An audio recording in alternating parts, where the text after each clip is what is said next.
call, joining us from the first time. Particular welcome to you. My name's Naveed Chowdhury and I'm the Head of Campaigns here at Results. And before we get into tonight's topic, which is global education, and before we do the usual roundup of what's been going on around the country, I'd just like to share a few thoughts about some of the recent political changes that we've been seeing on the news and how this might affect our work as an international development organisation. Now, you'd normally get this from Aaron Oxley, our Executive Director. However, he's currently in Germany and he gives his apologies. And I'll say a little bit more about what he's doing there a bit later on. So many of you will have been following the news, I'm guessing.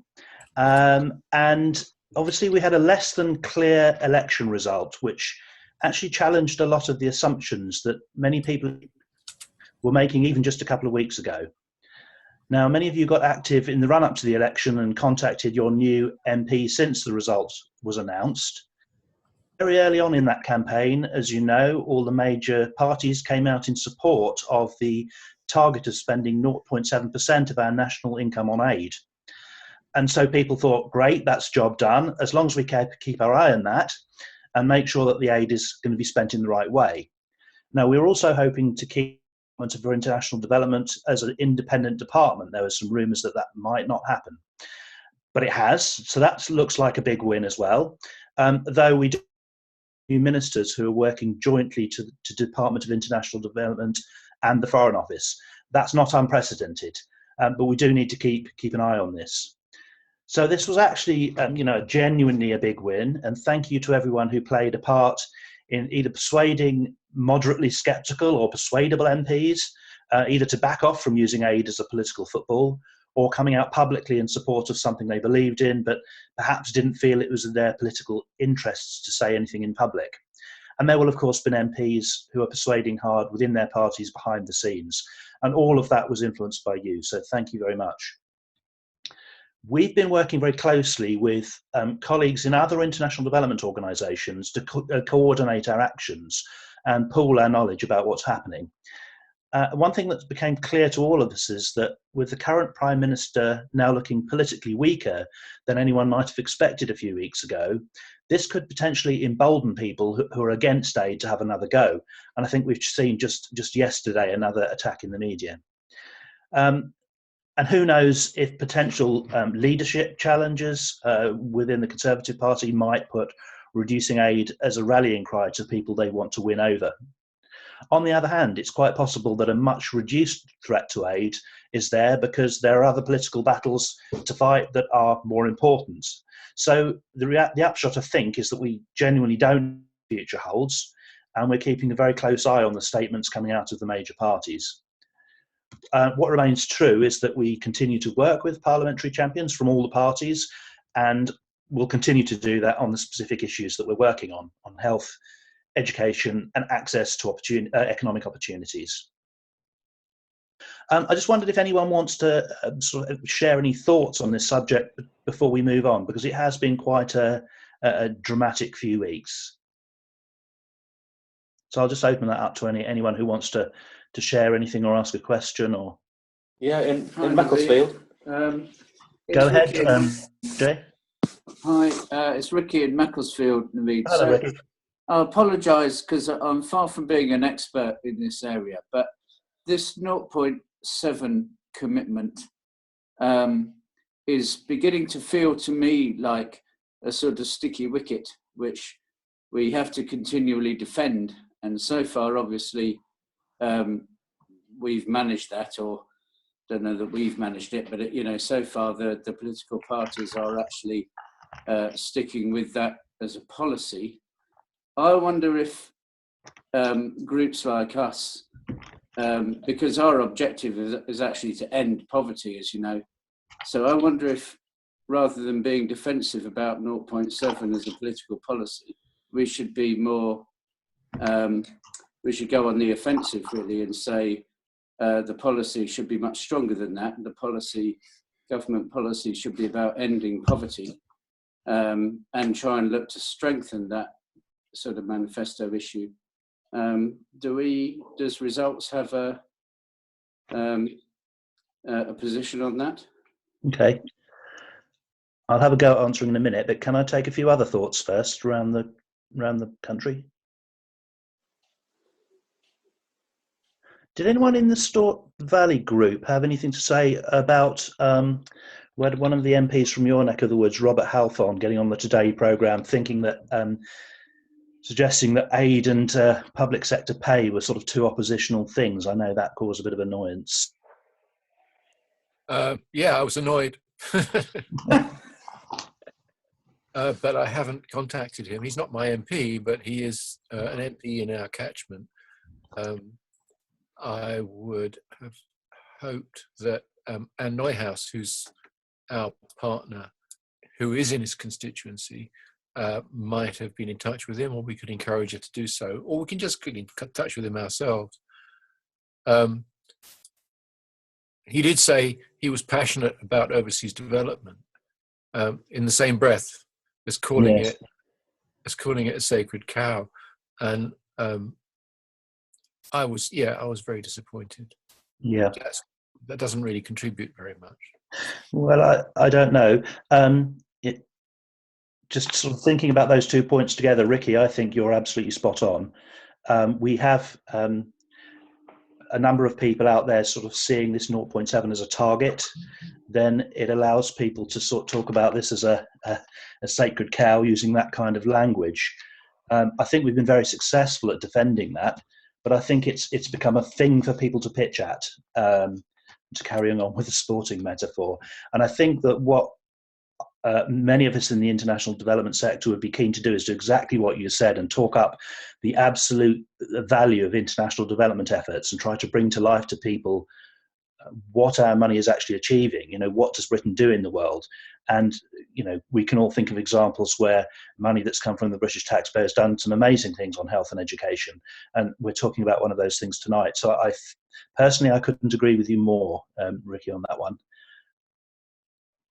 Anyone else got any observations on that point before we move on? Yes, Mark in Norwich here. I must admit, was that on a lot of the debating programmes I've been listening to the last few weeks, it's coming up time and time again when possibly not MPs, but when they have maybe like a guest to come on there, they're always referring back to, well, we should be giving the nurses the money that we're giving away. And I sit there, and then some of these MPs don't even defend aid at all, and they just sit there, and I just think to myself, it's just like a whipping. It's just being whipped the whole time, and I don't, I feel sort of a bit let down really that no one seems to want to defend it. They just seem to see it as something we're just giving away all the time, and it's just wrong. Yes, I think the is that you've pointed out, it's not a zero-sum game. We spend a very small amount of money doing incredible things in the world. There are a lot of things that we could do to change the way that we operate as a country, and I don't think it's true to say that if we take away that small sum of money, we'll cure the domestic situations that we find ourselves in. We've got a whole load of political choices and spending choices to make. So I think if anyone's going to defend it, it's going to be us. And I think if we do it in terms of really speaking about the value of what we can achieve in the world through this work that Britain pays for, essentially. So I'm sure we're going to come back to this. I'd like to sort of move on a little bit, and in fact, linking in with this, there are these uncertainties in the political situation, but also some kind of interesting developments as well. Some of you may have seen last week that the Secretary of State for International Development, Priti Patel, made a speech. This was at a UNICEF organised event in Westminster, and she actually chose an audience of NGOs to make her first major policy speech since the election. And she went out of her way to praise the sector for its work and the progress that's been made in the last 15 years in lifting people out of poverty. And she praised the work of her department and how it helps the UK have influence in the world, exactly what we've just been talking about. Now, she didn't have to do it. It does speak volumes. Not long ago at all, we thought we had a seriously virulent aid critic on our hands, and it's fair to say that we could never have expected such a positive speech, certainly not so soon. And unsurprisingly, she said a lot of things that we would have expected her to say, which will need us to keep a close eye on. actually mean in reality. So the importance of trade and economic growth, that's not wrong, but how does economic growth help people in poverty? The importance of the private sector, the reform of any aid that's delivered through multilateral organizations, the importance of tackling conflict, terrorism and migration. So all of those things we know that she's more interested in. But we do need to recognise her positive statements about the value of aid for what they are, and without a free pass. So it's great that the Secretary of State is doing that. I think she's showing that she's someone we can talk to, and she believes that the work of her department is genuinely helping us to meet the global goals. Do go and read that speech, and you can find it on the .gov.uk website. And I think if you just Google Priti Patel's speech, you'll find it. And she's also quoted as defending UK aid in an article in The Guardian from the 18th of June. Following a trip, she went to see she went to see the East Africa food crisis at first hand, and that one's also worth a read.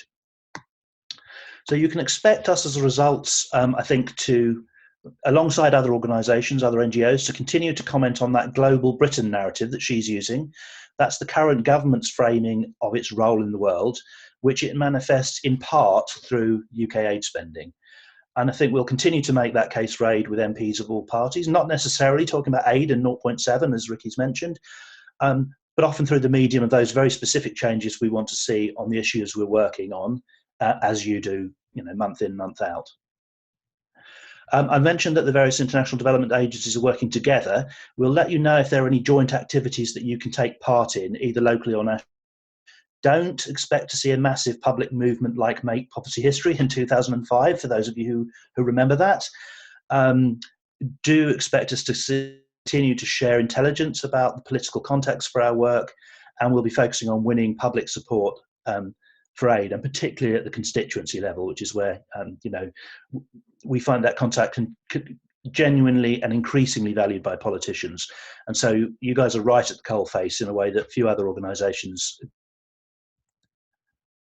So that's a lot about UK politics, and I just wondered quickly I can move on to some global developments that are going to be really relevant to our work on last month's action on drug-resistant TB. So first, as you know, there's the G20 Leaders Summit this coming weekend. So do keep an eye on that in the news. We gather that climate change is likely to be the big agenda item that hits the news, but we'll be making sure that we watch for developments on some of the other issues that have been talked about by the officials over a long period of time, over many months, particularly antimicrobial resistance, which we've been campaigning on. So have a look at our Twitter feed for our reaction, which will probably come out on Saturday, and there will be a press release on our website.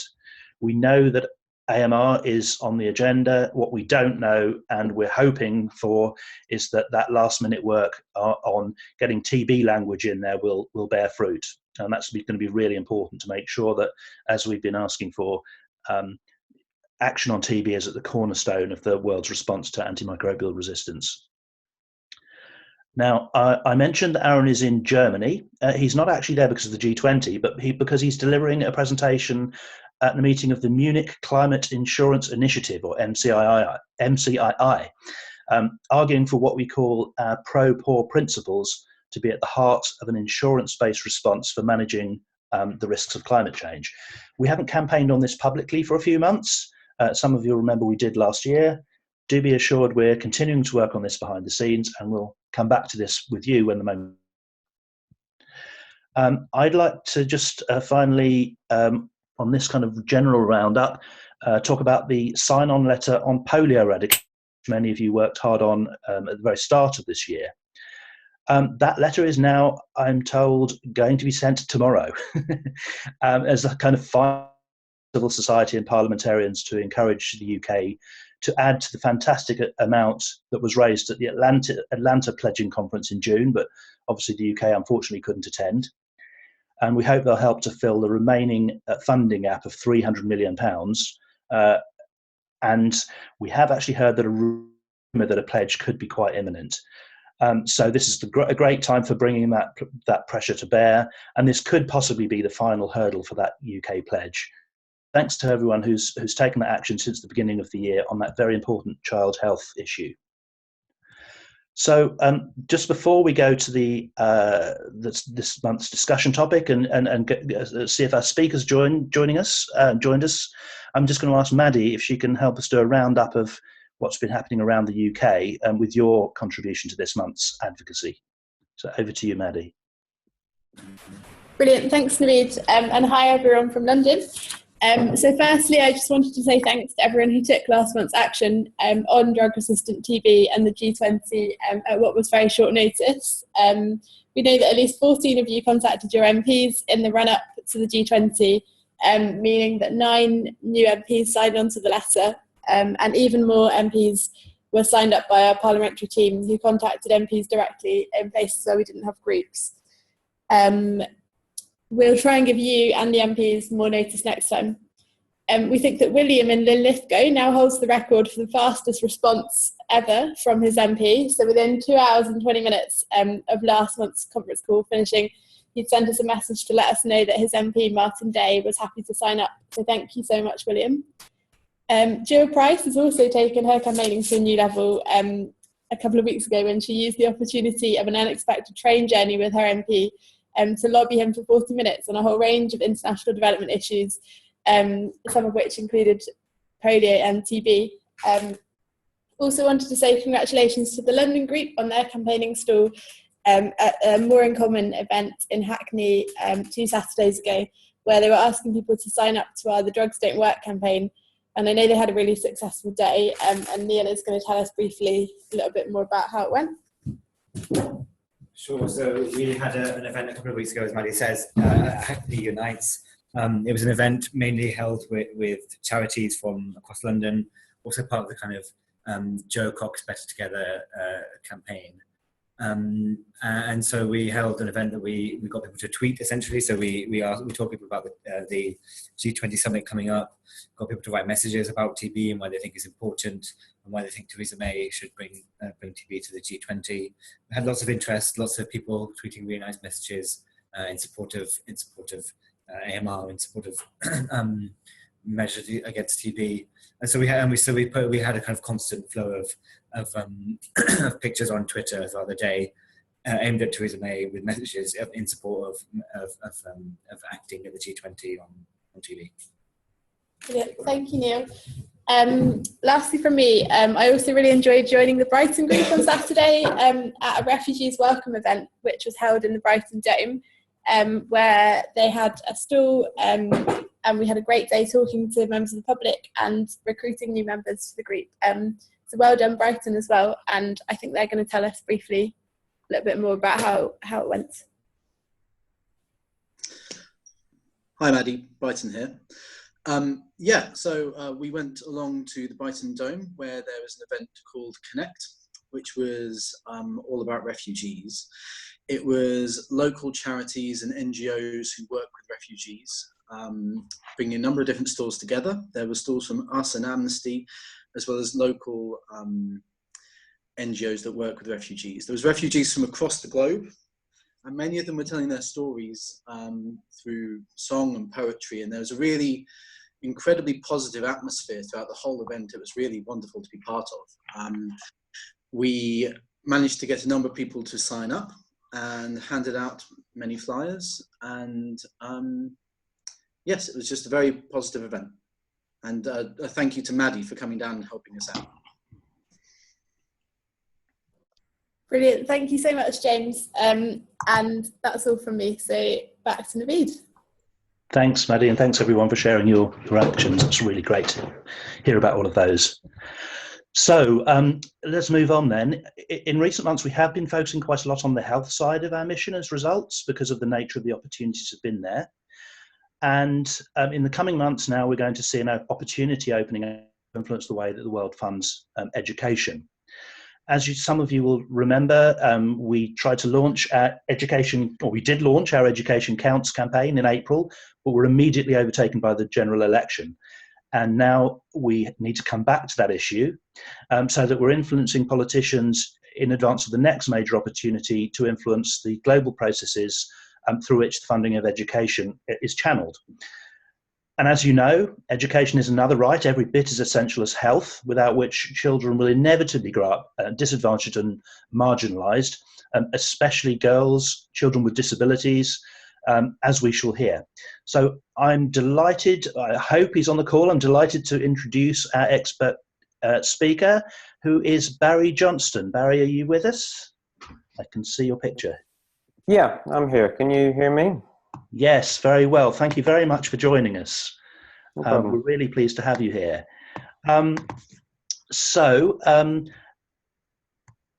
You're welcome.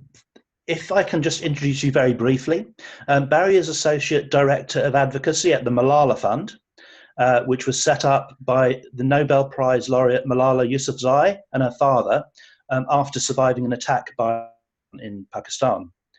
The organisation campaigns for all girls around the world to get a full primary and secondary education, particularly girls in places of war and conflict. Barry, correct me if I'm wrong, but I believe you're leading the international advocacy with governments and international organisations. And his background is in rights-based advocacy with ActionAid, Christian Aid and Amnesty International, I read from your website. So you're very welcome to be here with us. You're on a monthly Grassroots call with campaigners from around the UK, from Edinburgh and Linlithgow in the north, and Brighton in the south. And so we have people who are regularly taking action on international development issues, such as visiting MPs, doing local media work, running public events. So we've got some pre-prepared questions for you, which I think you're ready for. And then we'll open up to the floor. For those of you at your computers, please just feel free to use the chat function on the left of your screens, but really just feel free to just verbally ask your questions.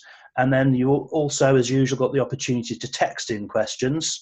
And I'll give you the mobile number I'm using for that, which is 07906 662 571. That's 07906 662 571. Can I text really easy ones in so I know how to answer them? Try the easy ones first. I think you might get some challenging ones if past months are anything to go by, but we'll try and be kind. So before, Barry, before we take those questions, can I just ask you if you'd be willing to take a couple of minutes to tell us your story? What does your role in advocacy on education, particularly girls' education, involve? How did you get involved with this? Why does it matter to you? Sure, thanks very much, Naveed, and thanks to Ben, who invited me in today, and all of you guys who are just little boxes across the top of the screen at the moment. But this is kind of how I started in international development. So a few years back, I was on calls like this, slightly less high tech, 7 or 8 years ago in Ireland. So I started as a volunteer campaigner with the Irish charity Trócaire. Did training in kind of local campaigning and activism, and progressed on from that. And when I was with Amnesty International in Ireland, ran a national activist group, much like this one, although you guys are a hell of a lot more proactive and doing a lot more engaged kind of work. I've ended up in social justice for a variety of reasons, and particularly in education. There's quite a personal backstory there. I had an aunt on the mission, so a nun out in Africa, who went out and lived there for 30 years and was out there before I came along. And I'm Irish, growing up, and pretty much every Irish person has either a nun or a priest in the family who went on the missions. So I grew up hearing stories about the way children were growing up in Africa, children the same age as me, who didn't have the opportunities that I had, who were sitting 100 and 200 children to a room, sitting on the floor, not on chairs, and having really very, very little access to the kind of privileges that I had. And even if I didn't have that kind of conscience myself, it was beaten into me by my parents. My parents were the first in their family, the first generation of both of their families to go to secondary school. And that happened because of a specific policy change in Ireland. In the 1950s, a minister for education went on a bit of a solo run, stuck his neck out and pushed a policy initiative to make not just primary school but secondary school free. At the time, he was told it wasn't affordable. At the time, he was told that it wasn't culturally acceptable. But he went ahead and did it. And out of that, my parents were able to be the first generation in their family that didn't have to emigrate to get work. They went on to be teachers themselves. And so there was no getting away from education from my perspective. In September of last year, I moved from ActionAid, which is a UK charity, to work with the Malala Fund. The fund was set up in 2014, and 2015, by both Malala and her father, Zia. They're the co-founders of the fund. And in the time since then, we've given out nearly $10 million in grants around the world, and we do three things. The first is advocacy, and it's the stuff that's most visible. From the highest level that sees Malala go and hold and walk alongside Justin Trudeau, give a speech in the Canadian Parliament, all the way to groups of young girls who sit under trees in their communities in India and meet with the local pancha or village elder and tell them that the toilet facilities in their school are not good enough and therefore they can't safely go to school. So we advocate. That's the first thing we do. The second is we invest, and that's where we've seen the largest chunk of our funds go. We have invested in the past year in 10 what we call Gul Makai champions. Gul Makai is the pen name that Malala wrote under when she was blogging about her education in Pakistan. And these are individuals, much like Malala and her father, who in their communities are acting to make sure that girls can go to school, very often in the most challenging circumstances. So some of those people are people who we support anonymously because being associated with Malala would put grave risk on them. Others are very bravely standing forward in their communities as advocates. We put the kind of resources, profile, expertise and skills behind them that Malala and Zia themselves felt they would have benefited from when they were local activists. And the final area we work on is amplification. It's amplifying the voices of the girls themselves. Malala always says that she's not one, she's many. Hers is just one story, and there's unfortunately a huge number of girls who have equally, if not more, harrowing stories about the challenges they face every day just because they put a school bag on their backs or put on their uniform and try to go to school. So in various ways, through communications, through advocacy, and through direct grants and support for schools, we support and amplify the voices of those girls as well. What we hope to do, and working with organizations like Results, and we work with others like Global Citizen, the One campaign as well, we want to build a community and a constituency around the world, really, which sees the 12 years of education, that's a full course of primary and secondary education, free, safe, and of good quality, is the most basic and fundamental thing you can expect from your childhood. But at the moment, 250 million children don't have that. And despite the fact that the SDGs, Sustainable Development Goal 4, says that by 2030 we need to have achieved that, we're really nowhere near doing that at the moment. So that's the mission of the fund, and that's the kind of reason, I think, based on some of the work that Results are about to set into, that we're chatting this evening. Thanks, Barry. That's a really clear explanation of what the Malala Fund's about. I would really emphasise that thing about voices and stories that you've shared. I just yesterday went onto the Malala Fund website. There's some amazing pieces of video which I would urge people to go and have a look at, which really kind of brings that stuff to life. I'm wondering if we can start to get really into the meat now of the kind of the issues around the current global and political context on education. So could we maybe have the first question, which I think is from Linlithgow? Hi there, Barry. It's Bentley from Linlithgow here. Please, can you explain why the global partnership for education is so important? The funding gap for education provision is $39 billion per year, many times bigger than what the GPE is calling for. So should we be focusing on other ways to fund education? Thanks, Bentley. Yeah, there's an issue of scale here, definitely, in education and education financing particularly. There was a report that came out in the back end of 2016 by a fellow called Gordon Brown, who you might remember. Now has a job as the global envoy for the UN on education.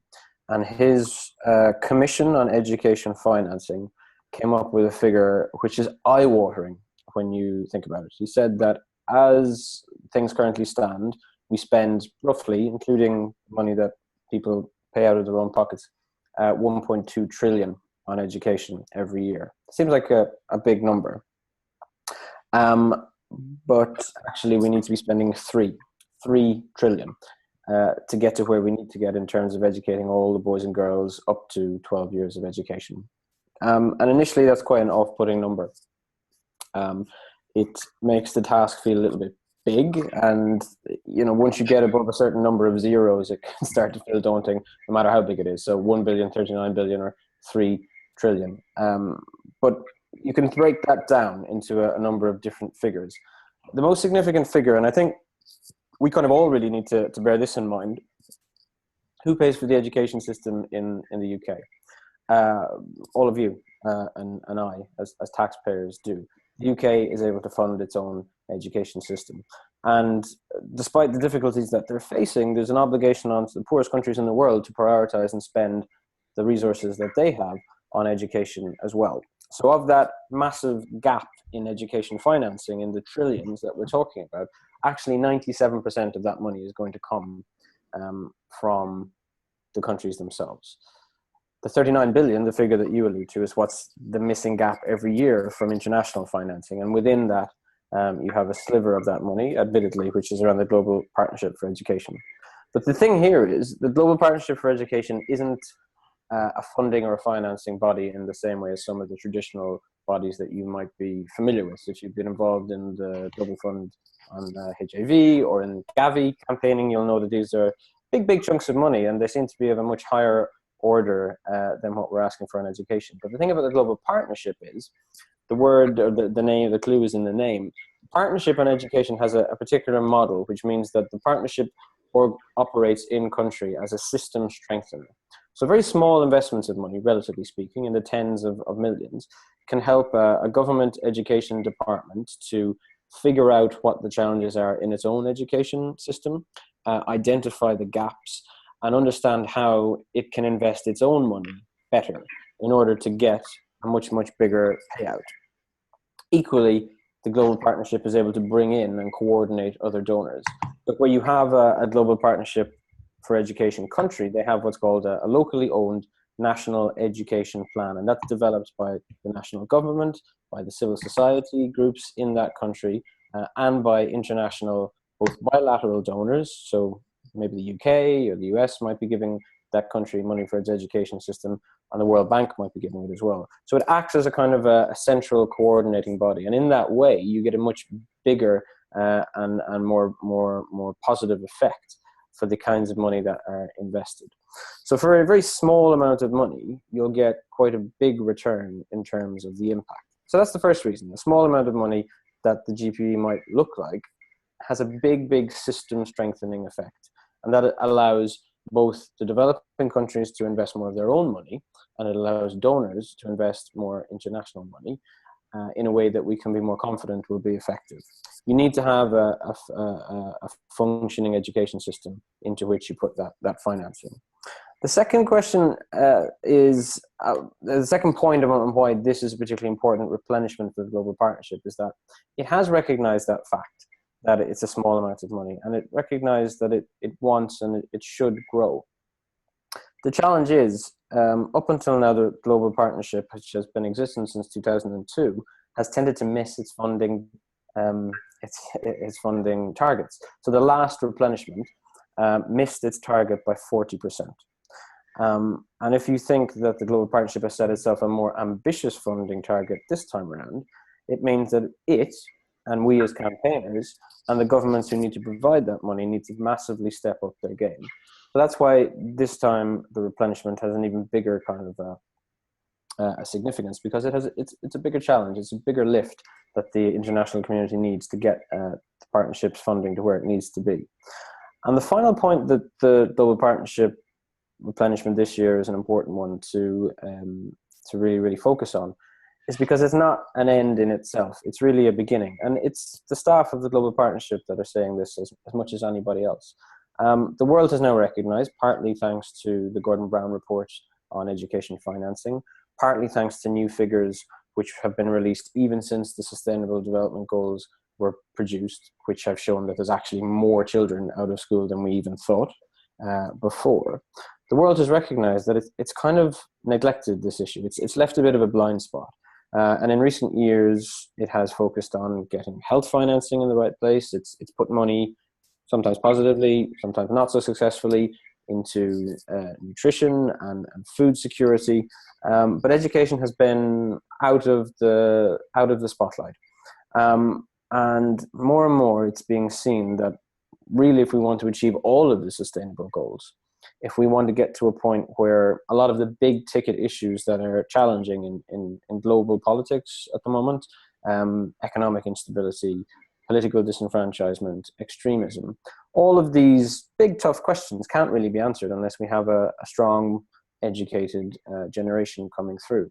So the education financing question is now increasingly becoming more and more of an issue that politicians are becoming awake to. From our perspective, we need to start notching up some wins. We need to start turning some of that concern into cold hard cash. We need some checks to be signed, and we need them to be signed fairly soon. The Global Partnership for Education is that first step.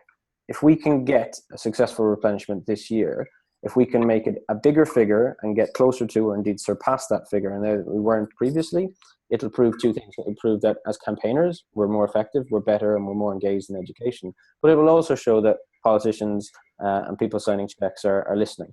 And that will set us up for further campaigning, for further work to increase the kinds of international financing and domestic financing that need to come in from other areas in order to support the education system. So I would say, yes, it is small, but tiny acorns produce great oak trees. So it's not insignificant. Thank you very much, Barry. That's really helpful to set out that kind of sense of scale, which I don't think I'd appreciated in quite that way. Can we move on to the second question, which moves us on from there, I think, which is from Birmingham. Hi, Barry. It's Vicky in Birmingham here. Education is a goal in itself, helping people to achieve more independent lives. Yet we also use the argument that educated people would be able to contribute more to the economy of the country. Which is the more important argument to use? I love that question came from Birmingham because I was up there a couple of weeks back with Malala. She's based there. She's just finished her A-levels and is waiting to see if she gets into university. But we were having a conversation just about this because we've launched a report for the G20, and in it we talk a lot about the economic argument for education, which we'll get into it, is totally unarguable. But she said, and she was being quite frank, so don't quote me on this, but she said something along the lines of, I didn't risk my life with the Taliban to increase the GDP of Pakistan. I did it because I have a fundamental right of equality to a boy and to be educated. And, when a very, very eloquent and passionate young woman, be they Malala or be they anyone else, gives you that argument in the face, very hard to disagree with that. But there are people who will. So we take the position of the Malala Fund that education is a right. It is set out in the Universal Declaration of Human Rights and then has been enumerated subsequently in various human rights treaties and conclusions and opinions and all the different ways in which the UN can affirm it. And to a certain extent, that argument will hold purchase in some areas.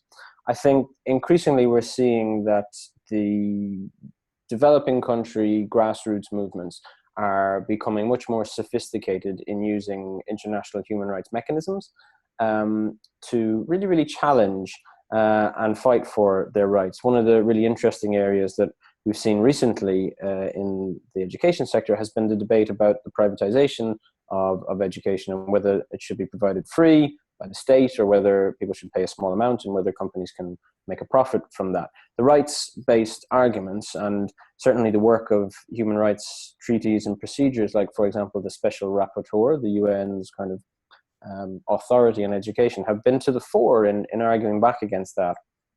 In certain cases, we've seen people, take out court cases to be able to vindicate or achieve their right to education. So the rights-based argument, and I come from working in Amnesty as a basis, so that's where I place myself. That's where I believe that the activists should derive their greatest strength, and it's certainly where the founder of the Malala Fund and her father, Zia, placed themselves. I'm actually reading a book at the moment about the relationship between Martin Luther King and John F. Kennedy, and this is essentially the place that they were, about the fundamental sense of injustice, of segregation in the southern states, versus the need for JFK to reboot the American economy so that he could fight communism, and so that he could then bring about desegregation and civil rights. And King said, no, the relationship's the other way around.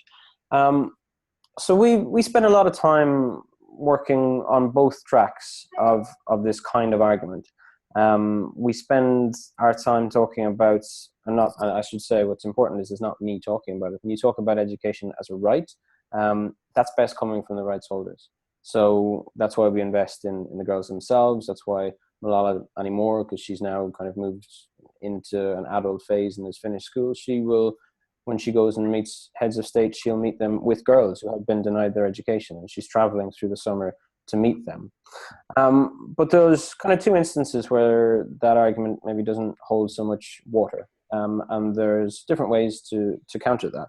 I think you meet a certain point, particularly in the UK, I think it's particularly relevant, where people will come back at you with the argument that, yes, well, it's all very well and good to say that people have a right to education, but our resources are finite. Our education system in the UK isn't very strong. We have very finite aid resources. Why should we be prioritizing this? And in that particular instance, if you, in encountering your local MP or in any of your lobbying, meet that voice, the rights-based argument probably won't convince them very strongly.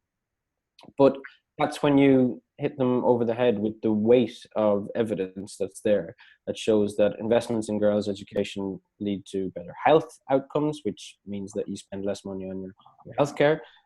It empowers the individual girls themselves, which means that they earn more. They participate at a much higher rate in the economy. And the great thing is that when girls do well in the economy, the rest of the economy tends to do well as well. And we've set this all out in a nice little publication called Safer, Healthier and Wealthier. Apologies for the plug, Naveed. That's quite all right. I'll send a link afterwards, and we can send that around to you. And in it, we basically go through the various arguments set out on why investing in girls' education isn't just the right thing to do. It's the smart thing to do. And there's a specific reason why we published that report, because we're coming into the G20 and we want, for the first time ever, the G20 to actually talk about education. You guys have done a great job in getting health in there.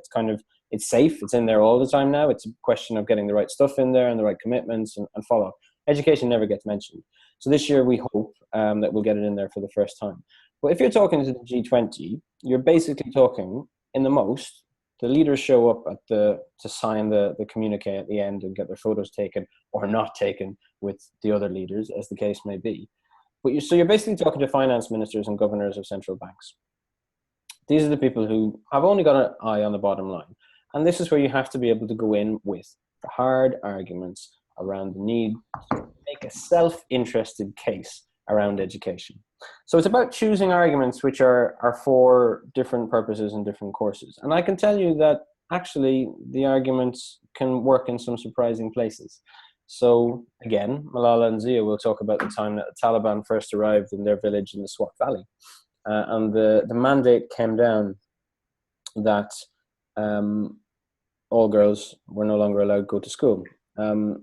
And this caused great concern and difficulty in the village, and the community came together to try and figure out a way to push back against this and to at least get their daughters some chance of developing an education. And the argument that they went to the Taliban with was that if you don't allow the girls to get educated, at least to be able to count, at least to be able to read and write, they can't do the basic chores that are required to run a household, to get the groceries.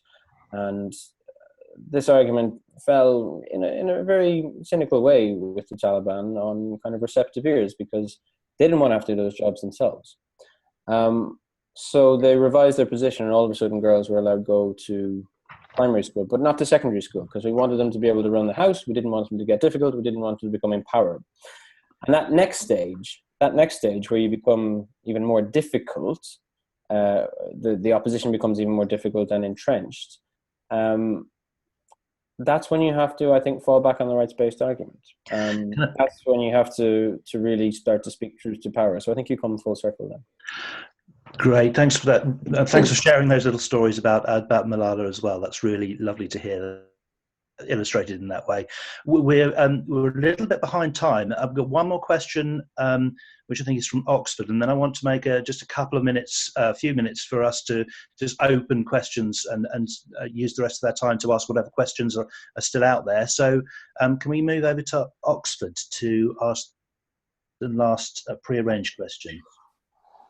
Hi Barry. So our question is, the UK is a leading supporter of GPE, but we still don't spend enough of our aid budget on education.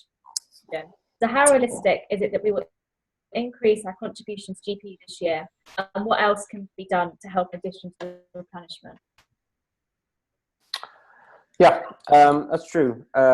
It will be difficult. I think some things moved towards the back end of the last Parliament, and they've carried through into the new administration, which are positive, I think. In the first instance, we saw the UK International Development Committee come out with its report to say that education, despite the UK presuming it had a very good record on it, they could do more.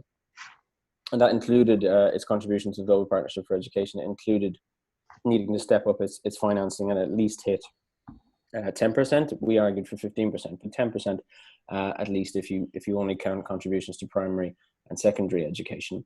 So I think what that demonstrates, and I hope through the work that you guys are doing, Global Campaign for Education's UK group, I think that the positivity around education, the importance of education in Parliament needs to be maintained.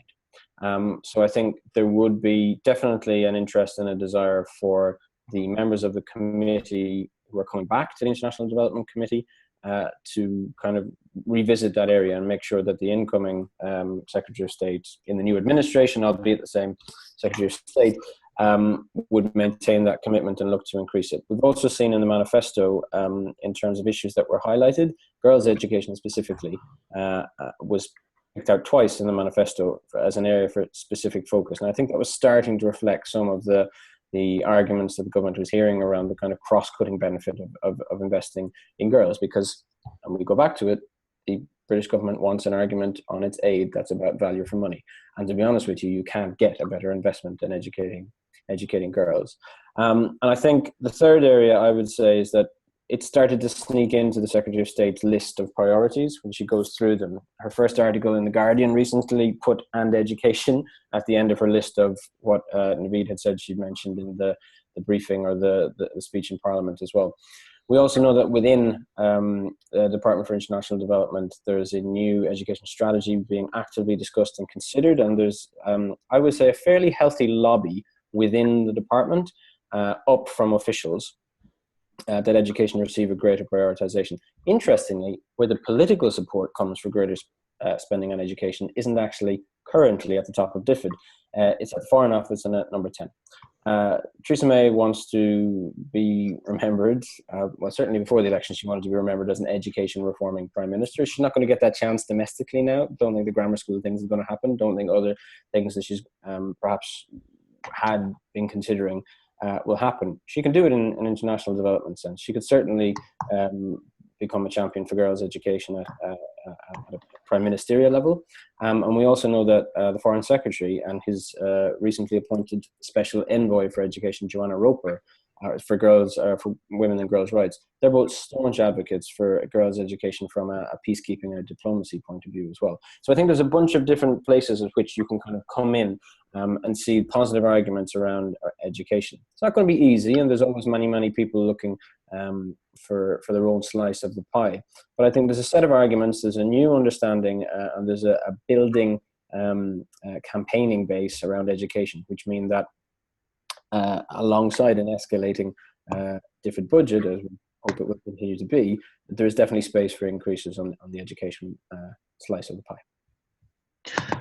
Wonderful. Thank you for these really insightful answers. I'm going to got to just about almost 10 minutes now, so I'm going to just open that up to.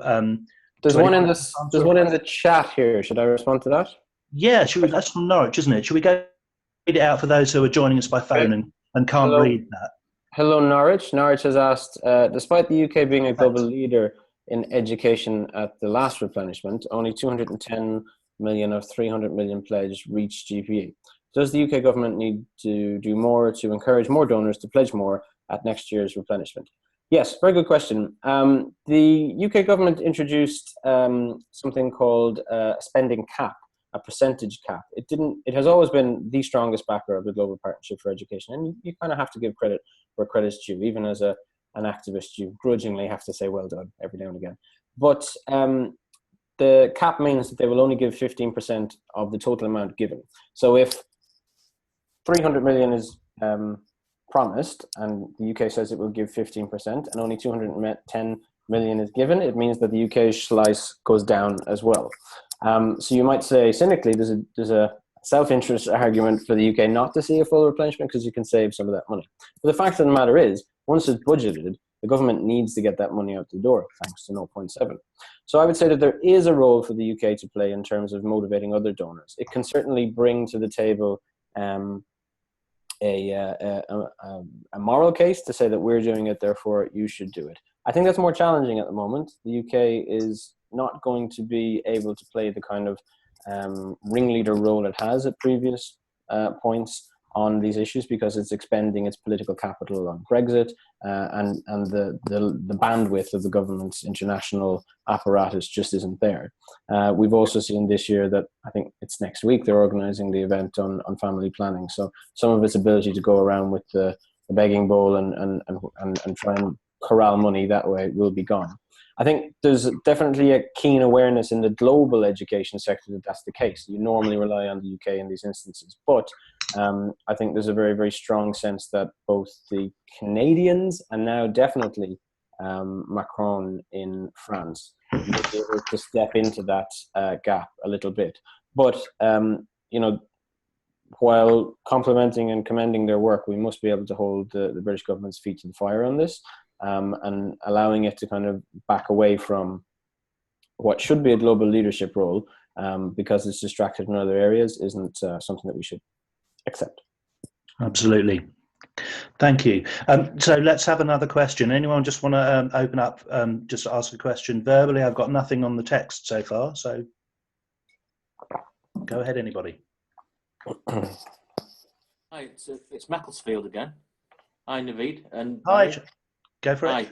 Hi. This month's action, we're going to meet with our MPs to ask them to look at replenishment of the GPE.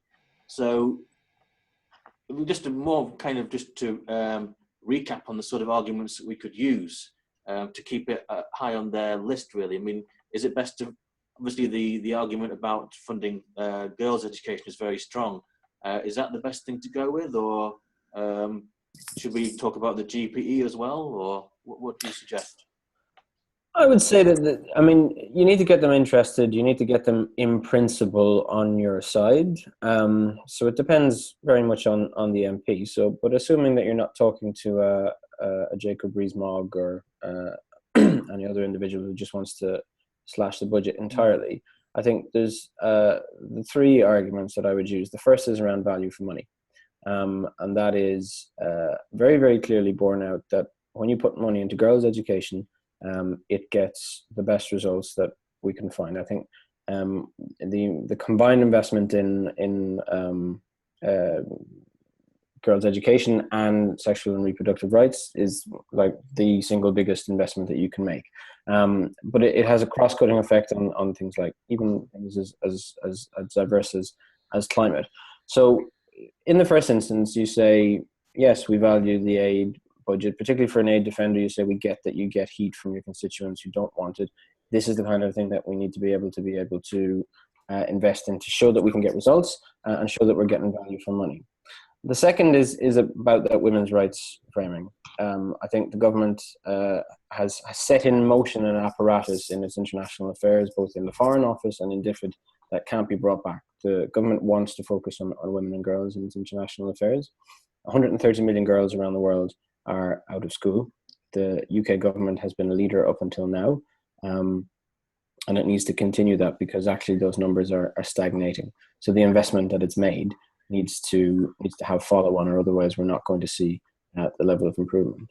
And the final one, I think this is particularly good for skeptics, is point to the countries where the most girls are out of school: Pakistan, Nigeria, Afghanistan, parts of India, Bangladesh. These places are also hotbeds of extremism and conflict. But we know that every time you educate a girl, the more girls in a society that get through school, and through secondary school particularly, the safer and more peaceful societies become. So 3 words that I would say: safer, as we just talked about; healthier, as we mentioned in the relationship between education and girls' health; and then wealthier as well. So those are the 3 words that would be the kind of the touchstones of any argument that I would bring into an MP at the moment. Thank you. Yeah. So you bet we've got probably a couple of minutes for one more very brief question and answer. But before we do, on that value for money point, you did a minute ago, a while back, hold up a report, which I know some people would be really keen to to read more of the details about that. Reminding us of the title of that report. Well, it's 3 words. It's safer, healthier, and wealthier. That's the name of the report. And I've just dropped the link to the report into the chat box there as well. Superb. Thank you. So some of you can see that. Others who can't, we'll get that to you. Just give us a call in the office. One more very quick question. I don't want to keep people on the hour. Peter, go ahead. Yeah. Earlier you mentioned something about the moral giving a moral lead to other countries. Just how important is morality in international politics? I'm a skeptic about this. I sort of think it's very much down to what's practical, Machiavellian, whatever. What is morality in international politics? I think you asked about 4 different questions there, actually, in terms of difficulty. When I specifically made the moral argument, I said that Britain can make a case to other GPE donors from the moral high ground, because it has stumped up the money to date. So for that reason, in that specific instance, I think it's pretty much the only donor, along with Norway, that can say we've paid our fair share to date, so come on, the rest of you, pay up. I do think that there's a certain trend swinging back the other way after the last kind of 5 or 10 or maybe even 15 years, that we're seeing a desire, at least at a rhetorical level initially, to start to appear in our foreign affairs more initially and manifestly straight up and honest. I think if you look at what is being done in Canada at the moment around trying to develop a feminist foreign policy, that has very, very strong roots in 2 things. One is Justin Trudeau's desire to be popular and maintain positive PR, but also a very, very deeply ingrained belief in Canadian society around the kind of fundamental equality of women's rights. And you had a previous Conservative administration, which on a lot of issues was quite problematic, which led the world really on maternal health. That was Stephen Harper's administration, which at the same time as he was denying climate change and cutting money elsewhere, but really, really positive, significant, meaningful change on women's maternal health. I think if you can look into national situations and contexts and find those kind of ingrained values, like the Canadians around women's rights, in the UK, I've always sensed it's a bit around fair play and playing by the rules. I think that's why they're good on supporting kind of national institutions and anti-corruption and things like that. So I wouldn't be as cynical as you, Pete, but I think that there is the possibility. It needs to be nationally owned, it needs to be specific, but there are pockets where you can take a moral approach into international affairs. Thank you very much, Barry, and thanks for that really challenging question, Pete, and for the previous question as well from Sanjay about the practical ways that you can use some of those kind of arguments with MPs, and of course all of your MPs are different. We have run out of time, so I'd like to just thank Barry so much. Thank you so much for being with us and sharing a lot of really detailed knowledge. That's been absolute gold dust, which will really help, I'm sure, over the next little while as we get ready to take action. So thank you very much indeed. Before we end the call, I would just like to quickly flag up the global campaign, which we've mentioned before. They sit in our office, and it's their week of action this week, the Send My Friend to School campaign. So that's aiming to get school children involved in demonstrating to politicians the values of education. We know that politicians love working with kids and having their photographs taken, so that's another potential argument there. Although the week of action is now, it's not too late to get involved. There is materials available on the sendmyfriend.org website, so that's sendmyfriend, all one word. And there's some social media. It's at sendmyfriend, all one word, and also #missingpiece. Is that there's education is a missing piece of the jigsaw, and if you go to their website, you'll see lots of lovely graphics involved and activities involving jigsaw pieces. Now, just before we go, I just would like to say that as with last month, because of timings and things and staff availability in July, the next Grassroots conference call is not going to be on the 1st of August, but will be on the 8th of August. So it's Tuesday, the 8th of August. We'll confirm that in the next action email, but just thought I'd let you know now. We've just had to decide that. So thank you for everything, as always, and thank you for joining us tonight. I hope you've got a lot out of the call. I know I have.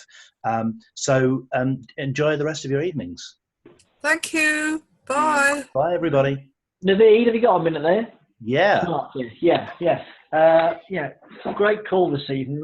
That man is just so cool, isn't he, Mr. Barry Johnston? Incredibly cool. I just want to, you know what, I sent you the information about Henry Bellingham.